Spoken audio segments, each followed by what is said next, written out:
welcome everybody. Fantastic to have so many people joining us today. Obviously today's session we're focusing on the Specialisation Verification Framework. Whether or not you are ready to pursue specialisation, I think there's some real value for everybody in understanding a bit more about the framework, what it's for, how we can use it to help guide understanding inclusive practice and also take those next steps to inform your quality improvement, which may certainly be pursuing specialisation as part of that. I'll talk you through briefly what the Specialisation Verification Framework is and some of the benefits and things of the framework. But the best part of our session today is that we have the opportunity to learn from some others and some leaders in the space through a panel discussion. We'll talk very briefly about the process to apply for verification, what that looks like and the kind of resources that are available. And then we'll also have an opportunity at the end for you to ask some questions. As I mentioned, I think the best part of these sessions absolutely has been our panel discussion. It is much more valuable to hear from experts rather than hear from me telling you about the benefits of these things. So firstly, I would like to introduce Sylvia, Dr. Vino Sathianathan and Athina Sergianis, who are here as part of our panel today. So before we launch in, I might just ask our panel to just do a quick sort of one-sentence introduction of who you are and why you're here today, the wisdom that you might be able to share with us. My name is Sylvia. I've been in this aged care sector for about 26 years now. I've worked in the space of cold for the last maybe 15 years. I'm the senior manager here of aged care, carer services at the Southern Migrant and Refugee Centre. This is very close to my heart. I mean, I'm a migrant myself, so there's a lot of lived experience that I've also translated in my learnings. I was born in Sri Lanka and I migrated to Australia in 1976 to Alice Springs. A job was offered there, so I started there in Alice Springs and then moved to Darwin and lived there until 3 years ago. I worked as a medical officer for nearly 45 years and moved to Melbourne to be with my family here in 2021. Wonderful to have you joining us today, Vino, because you have a really unique blend of experience and skills, both in terms of working in the health and community service sectors, as well as your own lived experience, and now using services yourself as well. So thank you for coming and sharing with us today. And Athina. I work for MiCare. I am an access and support worker / client advocate. I've been doing that for the last 7 years. Basically, my job is to help people in the cold community access services in aged care. So a really fantastic blend of skills and experience on our panel today, and I'm sure everyone will learn a lot from our panel's expertise.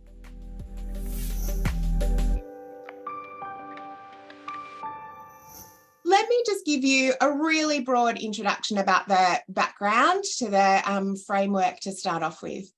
As I'm sure everybody is very aware, diversity is really a key focus within our aged care quality standards. Diversity is absolutely core business for everybody. It's not a nice to have or an extra add-on. It is a core part of our responsibilities to be able to demonstrate that all of our organisations are equipped to respond to and be able to create safe and inclusive services for all older people. One of the things that's really important about that is that it's not just about being inclusive for the people that are already accessing your service, but really understanding who the people are that are eligible for our services and being really thoughtful about who might be missing out and continuing to evaluate and improve our services so that we can deliver safe and inclusive services to everybody that would benefit from them. Part of that is that we need to be able to demonstrate that we understand the diversity in our community, that we're designing services to be inclusive for everybody, that we're actively working to understand and address barriers for people in being able to find, access and use our services, and that we're delivering that person-centred, inclusive, individualised care so that we are responding to individuals' preferences, goals, needs, etc. Within the aged care quality standards, Standard 1 is really focused on diversity and inclusion, and that's the standard that then underpins all of the other standards. And I think it's just relevant to note, I guess, that I'm sure everyone's aware that the quality standards are currently under review, but certainly if you've looked at the draft of the revised standards, but certainly in all the conversations I've had, that focus on diversity is, if anything, being strengthened throughout the next round of the standards. So these requirements are certainly not going to go away. If anything, there are some more explicit, I guess, requirements to be able to demonstrate that inclusive approach. Within the Aged Care Act, they identify 9 special needs groups. It's really about recognising that everybody's ability, likelihood and experience of accessing services is not the same, and that for some people we recognise that there might be additional challenges or barriers that people can experience in being able to use our services. So within the 1997 Aged Care Act, they identified these 9 special needs groups. I think the commonality, I guess, among these groups is that for many people, there may be those additional challenges or barriers. Many of these groups, due to previous public policies, social norms and the world in which we live, there have been additional challenges in being able to find the right services, communicate with services, and successfully engage and use services. Again, as the Aged Care Act is being reviewed at the moment, this focus on diversity and inclusion is certainly not going away. Certainly, though, the language of special needs groups in and of itself is not particularly inclusive, so that's certainly something that is likely to change, but the focus on inclusion and our responsibilities to be thoughtful of the diversity in our community will absolutely remain. The Aged Care Diversity Framework, which was introduced in 2017, really builds on the requirements that are embedded within the Aged Care Act and then the Aged Care Quality Standards, but they also broaden the understanding of diversity to include 12 diversity characteristics. So these 12 diversity characteristics are what we are required to be able to demonstrate that we understand, consider and respond to as service providers. Most importantly, these are not 12 mutually exclusive groups of people. These are not 12 groups of people that are all the same and require the same thing. There is huge diversity within and between the diversity characteristics and people who identify with those characteristics. They all mean different things for different people, but being able to understand these characteristics and respond inclusively is our responsibility as providers.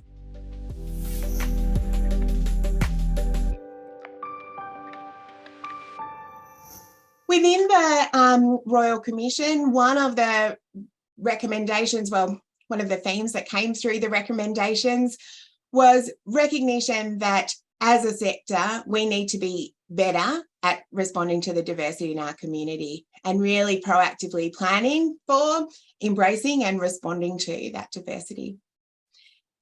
The key thing for me is that diversity is not a problem that we need to address. Diversity really just describes that we are all different and that there is no group of people that all require the same things.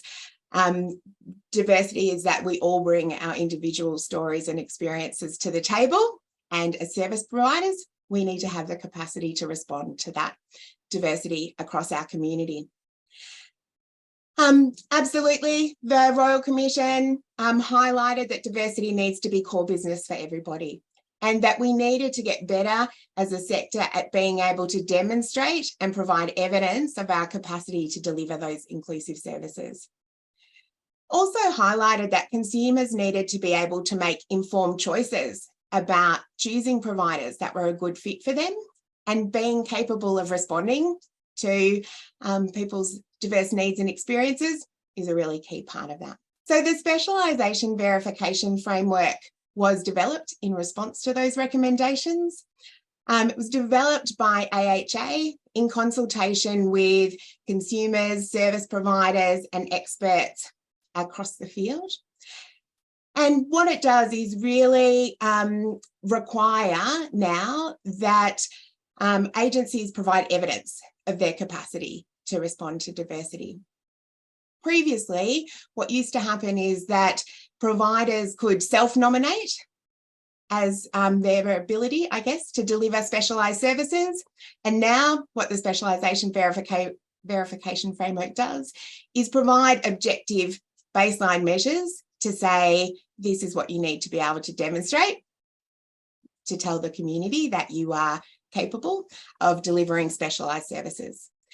So the Specialisation Verification Framework is optional, and it's really about being able to demonstrate to the community that you go above and beyond the requirements of the aged care quality standards to deliver those more specialised services. The framework includes specific criteria that you need to be able to provide evidence that you meet, and it's according to the 9 special needs groups that are identified within the Aged Care Act. We'll talk through the evidence requirements, etc., as we go. Certainly, being able to demonstrate verification has some fantastic benefits for people that choose to do that in terms of being able to communicate your expertise and commitment to that inclusion. But even if right now you're not ready to pursue verification, understanding the framework is really valuable. Can be really helpful for you to understand what the best practice approach looks like. Again, the criteria have been developed with experts in the space, and they can really help guide your quality improvement in your organisation as well. One of the things that it was certainly stood out to me in conversations that I've been having is that for lots of providers, you might already be doing a lot of the things that are included within the framework. So it's not necessarily a huge amount of work. You might not need to create a huge amount of new change in your organisation to be able to apply for verification. So hopefully that might build some people's confidence as well. The key change in terms of being verified is the way that information is displayed on the Find a Provider tool. When people in the community or assessors search for providers, they can now search for providers that are verified. And again, what used to happen is that was a self-nominated process. Now you need to be able to actually demonstrate evidence and be approved via the verification framework. So when you look on the Find a Provider tool, you'll see that you can refine your search by a number of things. And it's this first one here, specialised care, that relates to specialisation. There are other things that you can tailor your search for. For example, being able to respond and health support to people that have dementia, people that require specific cultural, ethical or spiritual food needs. You can also demonstrate your ability to deliver services for people who speak a range of languages and identify with different faiths. Those other criteria are not included within the Specialisation Verification Framework. It's just that first one around specialised care. So when you look there, you can see that you can search for providers that have been identified and verified as having that expertise for the 9 special needs groups in the Act. Here we are looking at an example, and this is a MiCare. Within specialisation verification, you can choose which services within your organisation that it is relevant to. So it doesn't have to be your entire organisation. You might have specific programs, services, sites that are verified. So here we can see that MiCare is verified for working with culturally and linguistically diverse consumers. And then down the bottom, you can also see the additional specialisations there. This one is from SMRC for their centre-based respite program. So when you look, you can actually look at what criteria each organisation has been verified with evidence against. So all of this information is available on the Find a Provider tool.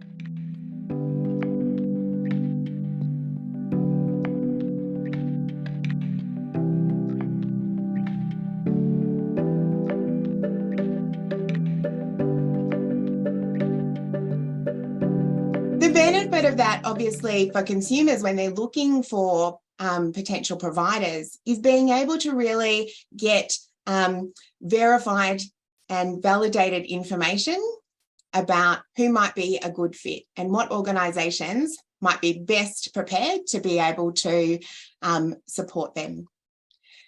One of the things that we've had some really great feedback from consumers about is how much confidence that would give people in choosing a provider that was right for them. Certainly, on the flip side of that, one of the pieces of feedback that we've had a few times through these workshops and other conversations has been that when people have tried searching for providers and haven't been able to find local providers that are verified, that has raised some concern for people that there might not be organisations that might be right for them. So that's interesting to think about, as well as that kind of risk on that side.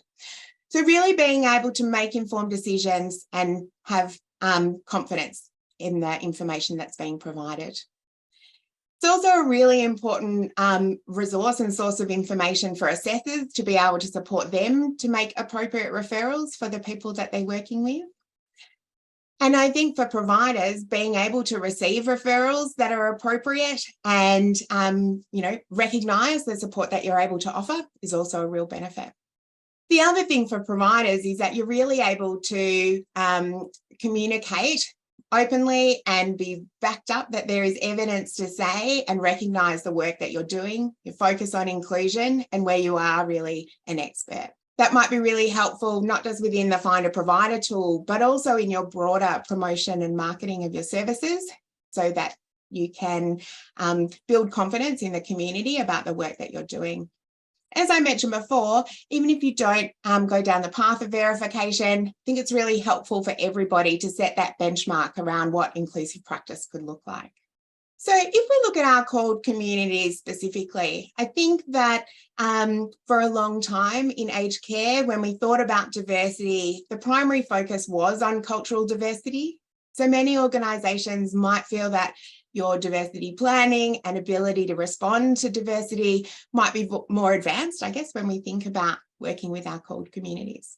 One of the things that I think is particularly important, though, is that when we think about who our called communities are, our cultural identity isn't just about the country that we were born in or the language that we speak. And if you look here at the definition of our called communities, communities with diverse languages, ethnic backgrounds, nationalities, traditions, societal structures, and religions. So there are lots and lots of different components of what makes up our culture. Of course, unsurprisingly, there is huge diversity within our called communities. There's not one way of working with any community. However, even within people that speak the same language, for example, there is going to be enormous diversity. And we've got some ideas up here around the kind of things that might influence someone's experience and how they perceive their cultural identity as well. Sylvia, I was wondering if I could ask you, what stands out to you in terms of the diversity, I guess, within our called communities and what culture means to people? I think, Kate, you've answered it. It's really about the differences. Like I was actually thinking as you were talking about even language, and I'm Chinese myself, and even within the Chinese community, you've got 13 to 16 different dialects. So it should never be an assumption, that the communities that we're working with, that we know the communities that we're working with, and this is how we're actually trying to work with them. It's not about fitting, what we think it is, but it's actually about engaging them and truly understanding what needs are there within that community. For me, there are so many things that are components of our cultural identity, and it might be that if we had a group of 100 people that all spoke Cantonese, for example, they're still going to all have really different experiences and a sense of identity. That's one characteristic or component, that there might be that shared language, but I imagine all of those 100 people would have very different stories and experiences, and that really shapes who they are and what they need. You look at a community, you know, and you dissect it even more, you know, that one piece is actually could be dissected into so many areas as well. So it's never forgetting that, I suppose. The value, I guess, of understanding different cultures as a starting point is that hopefully if we as providers can understand who is in our community and what the cultural backgrounds of our clients and population might be, that we can better equip ourselves to understand things like what might be culturally appropriate for different people. We absolutely won't know the answers in terms of how to work with people, but hopefully it would help us guide being able to ask better questions. For me, and with my background, making eye contact is an example of how I would demonstrate that I was listening and I was actively engaged and respecting the person that I was speaking with. In other cultures, would actually be really disrespectful for me to be making eye contact. And so if I don't know that going into a conversation, I might be really trying very hard to kind of connect and make eye contact with someone, and that could accidentally, with all of the right, best intentions, be perceived as disrespectful. So it helps you, I guess, maybe understand things like being able to match appropriate workers, being able to ask about what might be important to people or what might work for people. But it's certainly, single pieces of information aren't going to give you the answers of what a person-centered response might be. We absolutely know that our culture and experience shapes how we might interact with services in terms of, again, what might be culturally appropriate, different beliefs and understanding and values around what health means, and what a good quality of life or health and wellbeing feels like, what people need to have that good sense of wellbeing. Our expectations about if, how and when it might be appropriate to seek help and engage with services, as opposed to, in many cultures, expectations around caring for elders at home, for example, are very different. The way that people might engage with people and their roles of carers, etc., in working with services might be really different. People have different values around death and dying services, healthy behaviour, all of those kind of things. Again, what's really important is that diversity is not adversity. Not saying that these differences are a problem or a concern. In many ways, our cultural identity brings a huge amount of strength and opportunity, but it might also bring some potential barriers and challenges or differences that we need to be aware of to be able to support us work effectively.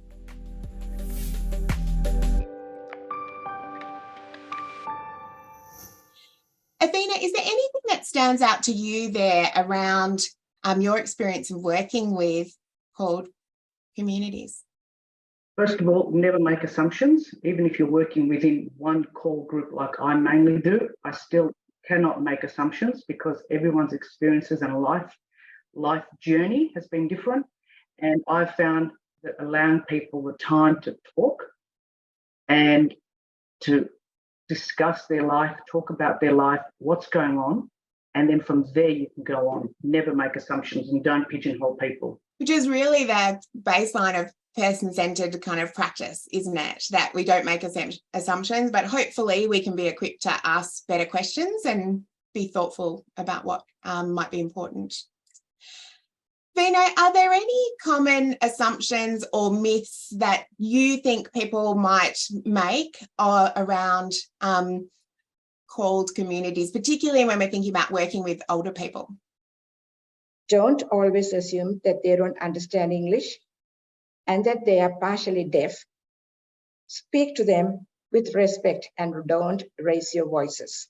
Athina, I was wondering in your work whether there are any common misconceptions or assumptions or myths around working with called communities? An assumption I find with Greek families, it's providers believe that because they have a support system around them of children, brothers, sisters, and what have you, that they'll have a lot of help and carers coming in and out and helping people.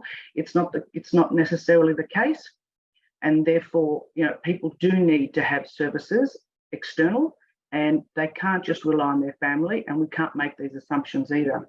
Sylvia, is there anything that stands out to you about, common myths or assumptions that staff might make? It works the other way as well, Kate. It could be an Anglo-Saxon person that's actually grown up, or lived in another country for years, and now coming back into Australia as they're aging, might actually feel more comfortable actually in a cold space, or a program or a social group or something because of that lived experience. So we do have a 90-year-old lady that lived in Cambodia all her life. She's Australian born, but she left when she was about 6-7 years old, and she's come back now in her 80s, and she is actually more comfortable in a Cambodian social program than she is actually within mainstream program. So I think, the assumptions should never be made about anyone. It's about an individual, and it's about the lens of the individual. And I think for providers, it's really important that we continue to adopt that culture of learning. That learning in itself is going to automatically change the way that you actually do things if you're actually implementing that. We might make assumptions that if somebody does speak Italian, for example, that their automatic preference would be to have Italian workers. And that's not necessarily the case. Some people will very actively choose not to have Italian workers. Other people would absolutely much prefer to have someone that speaks the same language. Another one that I think staff a mistake we sometimes make is assuming that someone, because they're not literate in English, might not be literate in any language or might not be as educated, but that very often is not the case. Would you agree? Yeah, there's one more thing that I also thought about, Kate. It's also the terminology. This is a really big thing. What that means is that we tend to get things translated, yes, and yes, they are accredited translations bodies, that actually do these translations, but then words that are actually translated may not necessarily depict that same meaning once it's actually translated. So it's terminology that's being used. And I know that in dementia, the word dementia in the Chinese language is actually madness or craziness, so when we're writing things as well, we need to not assume, and phrase. Sometimes it may never be a accurate translation. So it's a matter of actually phrasing it. And this is why community proofread kind of pieces are actually really recommended. Yeah, such a great point. Just because it's accurately translated doesn't actually mean it's meaningful necessarily. So, and that's really important when you think about promoting different programs that you might have.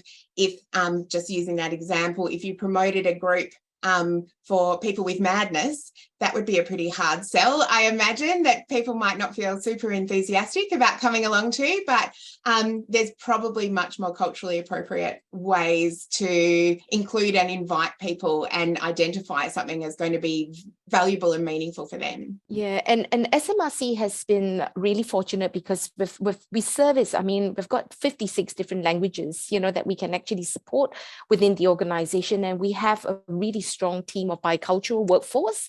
And they are connected to the communities.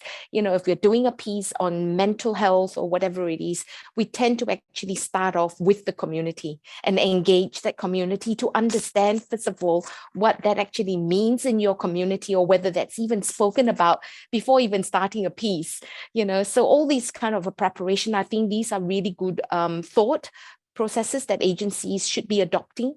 Vino, I was wondering about your experience and thoughts around what do you think older people might look for to identify whether a service was culturally safe? The providers need to market their services, right, in the language that is suited for the care recipients. When you have a care finder, right, that person should be the specialist who should be recommending the provider for the recipient. I'm depending on that. So care finders and care specialists are the ones I'm looking for in 2025. I wonder if there are ways that as providers we can be proactive to share messaging around being inclusive. I think for an older person actually coming into this space, there is no assurance. There's nothing that actually guides them. You know, how do I know that this provider that I'm about to engage is actually safe, you know, or culturally appropriate for my needs? One of the things that we tend to do is it's a lot of our referrals in are also word of mouth, because you must remember that the community in itself is such a strong unit, you know, that will do that promotion and that will actually share, you know, if something is really great or whatever it is. But the second thing that we tend to do is that we tend to actually allow people to come in and observe. You know, what better way to actually exemplify what we say, you know, that we're good at, by getting you to actually come in and just be part of it, and you get that feel of whether or not this the service or the setting is actually really suited to you. So it really all depends also on the type of service, because you can't get all services to do it that way. But by actually coming in on a different lens, you'll be able to tell the organization's I suppose priorities, you know, and how the organization really views you as an individual. So that's one of the ways that we tend to do. The other things that we try to do, and it is actually quite costly, but we try to get a lot of our stuff, a lot of our materials translated into appropriate languages, even handbooks. You know, we've got about 15 languages now, and that's a building kind of a project, because you don't have the funds to actually do that, but it's definitely a worthwhile consideration, because if you're stating as an organization that you are now in the specialization of cold, it's an accountability. You've got to live up to that, you know. So how do you exemplify that? You know, we take this as a priority, and we will actually do translation so that you can be informed, you know, and if you can't, then we'll try other means of actually working around it until we can actually find the right funding, I suppose, or cost, you know, to be able to pay for such things. The providers don't provide all the services, right? One person might provide the cleaning services, one person might provide the gardening service. So you are actually dealing with 3 or 4 providers, right? So that's another problem too. I mean, I can't say, I shouldn't be saying that all the providers should be providing all the services. But again, as I said, if you have those sort of ratings available, at least you know, and the waiting time. I have had experience where I had to go through the case management team for them to find a provider for me for cleaning or for gardening or whatever. But that's such a waiting time of 6 months to 1 year, it could be, right? Certain services. So that's the other thing too. So when you're dealing with different providers, are they all going to be tailored to the cold communities or not? When you're choosing one, have you got the time? Have you got the time to wait for that waiting period? If one person says, I've got 6 months waiting time, but there's another person who's not having been through your scheme, but is happy to take you tomorrow, what do you do then? Sure, yeah. And I imagine that, as Athina mentioned, being empowered to ask questions and, you know, set your expectations about what you need for a service to work for you would be one tool to really help you make choices. I think that Sylvia and you and Vino and Athina all mentioned things about being able to have information available in appropriate languages, and where possible translated materials can be really helpful. I want to just make sure that people are aware that the Aged Care Quality and Safety Commission have recently introduced a new program where aged care providers can get materials translated for free through the ICON agency. And they're able to do, and it's accredited translation, of course, they're able to provide a huge range of resources to be translated, whether it be things like information on your website or service agreements or brochures or posters or whatever that might be, in a huge number of languages. So if people are not aware of that, we might add that to the resource list so people know how to access that. In my experience, they respond in a really timely fashion and are really easy to work with. So that is, as you said, Sylvia, it can be really costly to translate everything. So knowing that free service is available could be really helpful. I think the other thing that really stood out to me is the importance of community connections. And, if there are communities that you're aware of, perhaps you have a growing Islamic community in your local area, or perhaps you have a growing Vietnamese community, or whatever that might be, being able to actually build connections with the Vietnamese community groups or whoever might be appropriate is a really fantastic way to build trust and awareness of your services and open opportunities to have those conversations. Something that I've seen work really well has been inviting community groups into spaces that you might have, again, just to build those relationships, enable people to ask questions, those kind of things. And the word on the street, as you were saying, is so powerful, but being able to learn about what the perception of your services are in the community could be a really useful starting point, because if someone's had a particularly positive experience, it's likely that referrals might flow through. But if people have had a challenging experience, then that can have a really significant impact as well. So learning about that would be, I imagine, very helpful for providers. And waiting times is another thing that, Vino, you mentioned.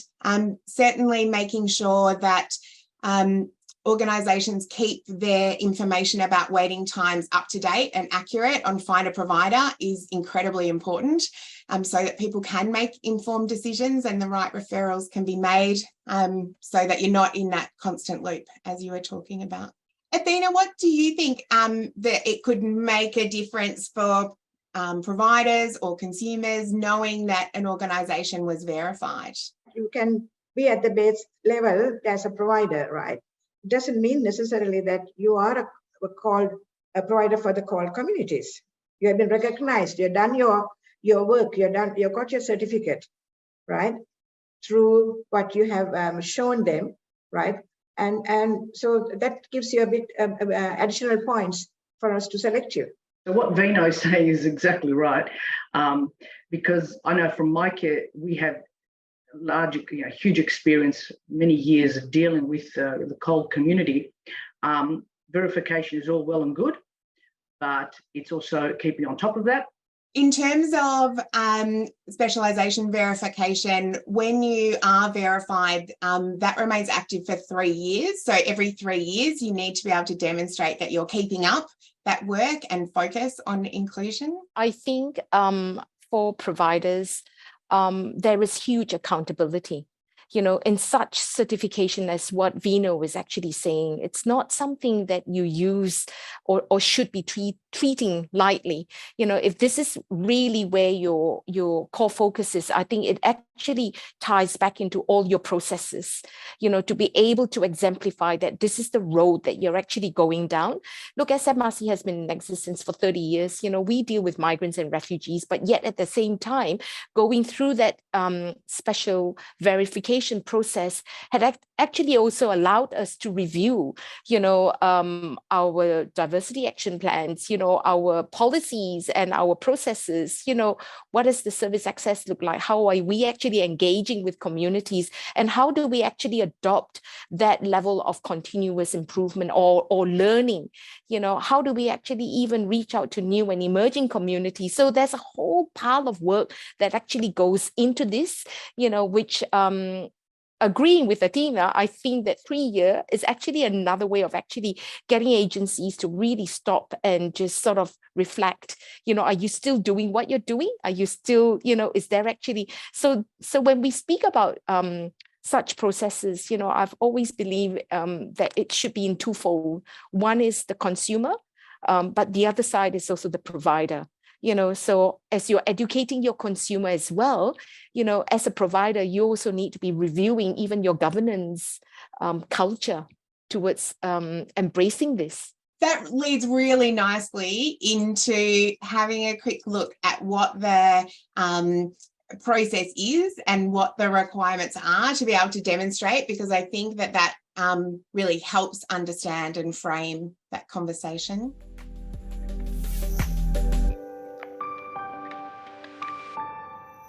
In terms of the process to apply for specialisation verification, there is an online form that needs to be completed, and that's done through the MiCare service provider portal.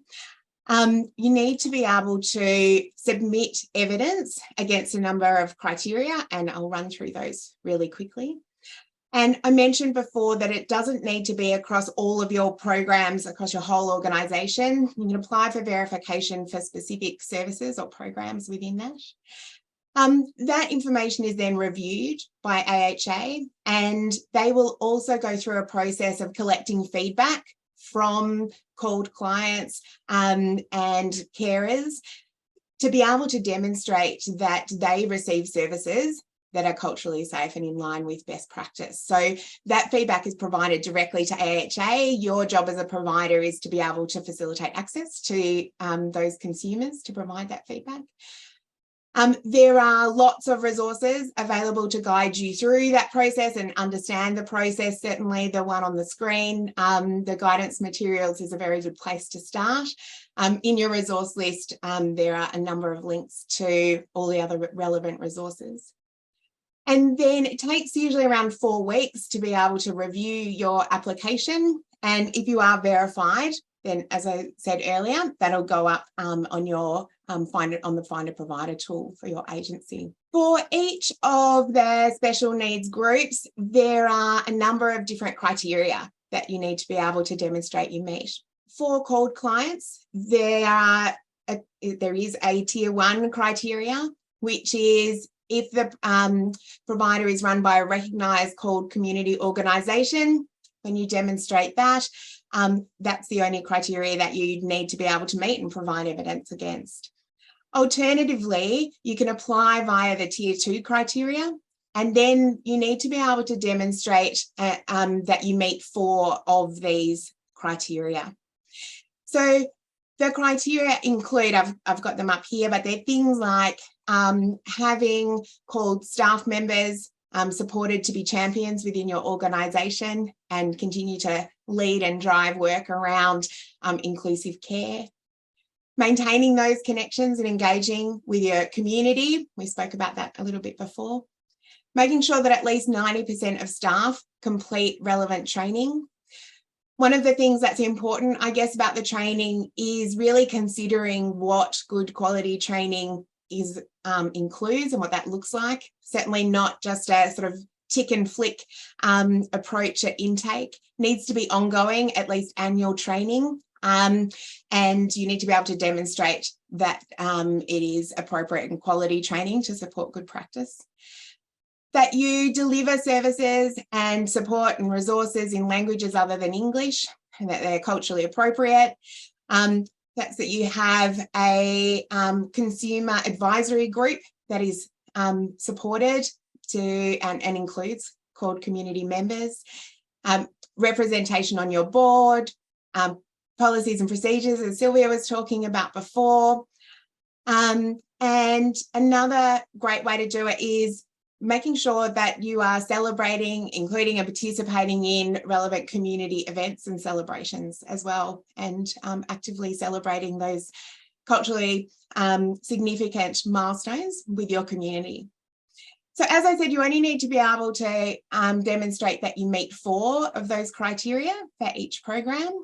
But I think that if you look at that holistically, it does really help you do what Sylvia was saying, really reflect on what you're doing now, what you're already doing really well. There might be a number of these things that you are already doing in your practice.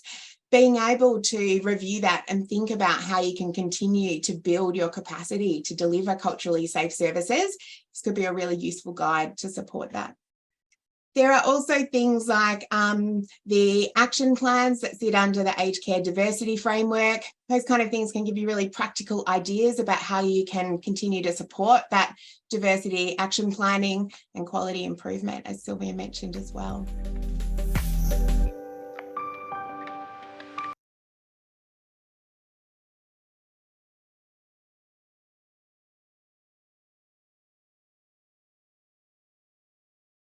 in the cold community, I think that is so important. It is vital. And that's where you can then try to help people understand what is going on, what the system is all about, the CHSP, these referrals, these services, these costs.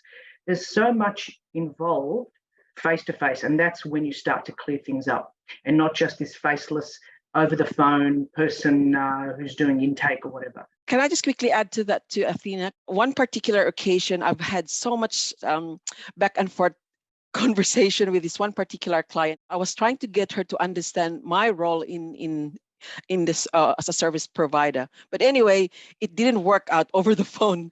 So when I went to her house, that's when we kind of connected. The connection straight away happened because, she saw me as a person, as somebody that's actually out there to support her. My intention were very genuine. My intention was really to support her, not to, disadvantage her or anything like that. So I think, thank you for highlighting that, Athina.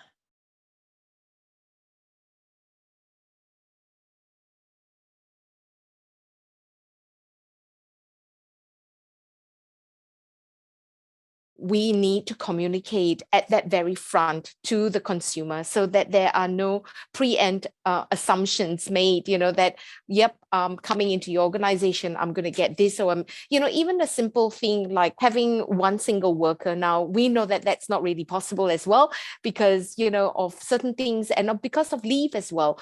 And working and having workforce that is really, majority of them are migrants, they will actually take long extended leave. It's not like your 1-2 week leave. It might be 4, 5, 6 week leave. What happens to services? So what we tend to do is we are upfront with them and we tell them we'll try to actually give you that one, but it might be also helpful for you to build that connection with 2, just in case if somebody goes away on leave, you've actually got somebody else that is very aware of how you like things done and will alternate that and, try to sort of equal out. And that leaves us in a much easier position when we do run out of workforce, that we do actually can, or that we can actually place somebody else in. Yeah. So I think it's about mitigating things like that. But the other thing that SMRC is really looking at, and councils might have that, and I'm not sure about the other agencies here, do you all give one-on-one agreements, consumer agreements, service agreements? It's not something that CHSP does.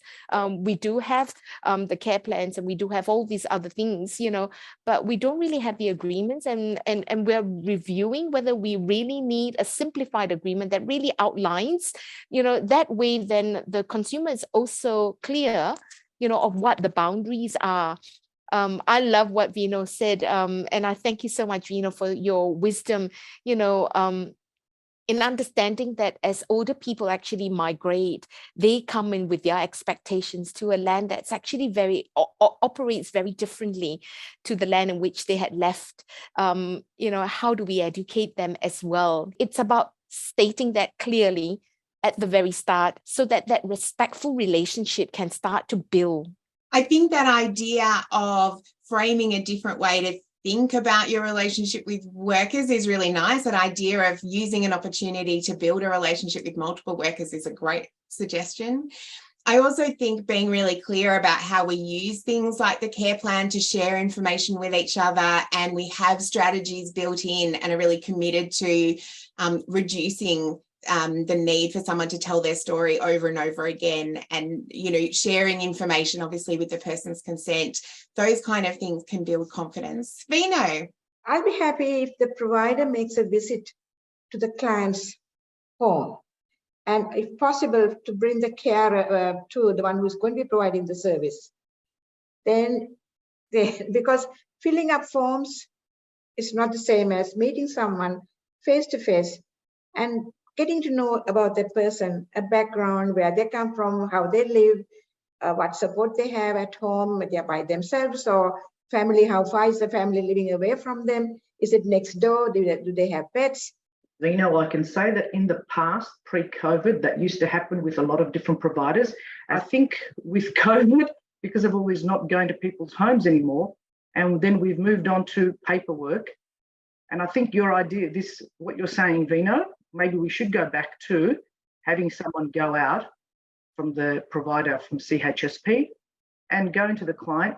Whether it's a initial conversation or those review check-in conversations, having options to do it in different ways and include different people as well. So whether it's, some people might feel more confident doing it face-to-face. Some people might feel more confident including a member of their family or a support person in that conversation. Just having options, I guess, comes back to everything that you guys have spoken about today about not making assumptions and being ready to listen and understand what's going to work for someone is really the key.